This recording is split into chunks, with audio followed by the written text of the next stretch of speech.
రాజకీయ పార్టీల జెండాలు పెట్టడానికి వీల్లేదని అధికారులు పదే పదే చెప్తున్నప్పటికీ పట్టించుకోకుండా జెండాలతో వైసీపీ కార్యకర్తలు ర్యాలీగా వెళ్లారు. ఆపేందుకు ప్రయత్నించిన ఎన్నికల అధికారిపైనే దాడికి దిగారు. గుంటూరు జిల్లా పెద్దనందిపాడులో ఇఫ్తార్ పేరుతో ప్రతిపాడు వైసీపీ అభ్యర్థి బలసాని కిరణ్ కుమార్ ప్రధాన రహదారిలో నానయాగి చేశారు. ఎలాంటి అనుమతులు లేకుండా ఎన్నికల కోడ్ను ఉల్లంఘిస్తూ వైసీపీ జెండాలతో ర్యాలీ నిర్వహించారు.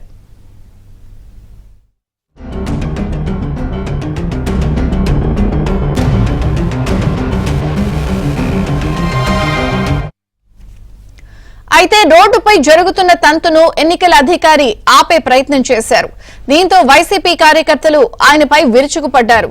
అధికారంలో ఉన్నప్పుడే కాదు, ఇప్పుడు కూడా అంతా మా ఇష్టం, మమ్మల్ని అడ్డుకునేది ఎవరు అంటూ వైసీపీకి చెందిన నాయకులు ఎన్నికల అధికారులతో వాగ్వివాదానికి దిగారు.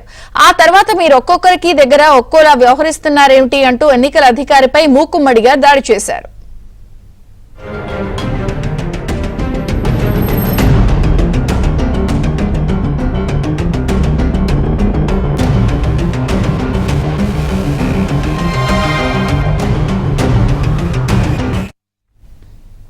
యథేచ్ఛిక ఎన్నికల కోడ్ ఉల్లంఘిస్తూ వైసీపీ శ్రేణులు చెలరేగిపోతున్నారు.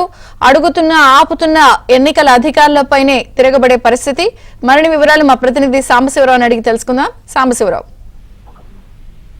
విజయచంద్రిక, గుంటూరు జిల్లాలో ఎన్నికల ఉల్లంఘన విషయంలో అధికారులు పక్షపాతంగా వ్యవహరిస్తున్నారనేది కూడా జరుగుతున్న సంఘటన బట్టి కూడా తెలుస్తుంది. అధికార పార్టీకి ఒక విధంగా, ప్రతిపక్ష పార్టీకి మరో విధంగా ఎన్నికల నిర్వహణ అధికారులు వ్యవహరిస్తున్నారు.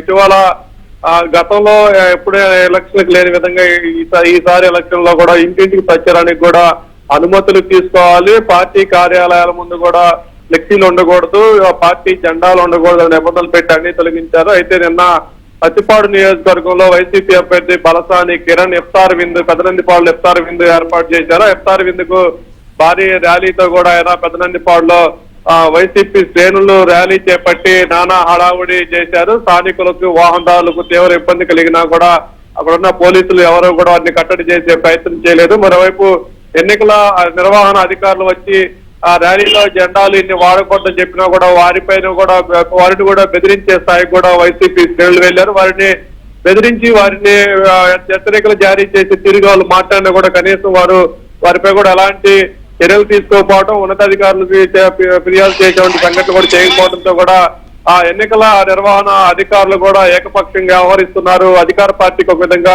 ప్రతిపక్ష పార్టీకి మరో విధంగా వ్యవహరిస్తున్నట్టు కూడా చెబుతున్నారు. తెలుగుదేశం పార్టీ వారైతే కనీసం వాళ్ళ పార్టీ కార్యాలయాల ముందు జెండాలు కట్టినా కూడా వాటిని తీసివేస్తున్నారు. దానిపైతే కేసులు నమోదు చేస్తున్నారు. వైసీపీ వారికి అయితే అలాంటి కేసులు నమోదు కూడా చేయకపోవడం కూడా ఇప్పుడు పక్షపాతం ధోరణి అయితే బయటపడుతుంది. విజయచంద్రిక. Thank you Sambasivarao.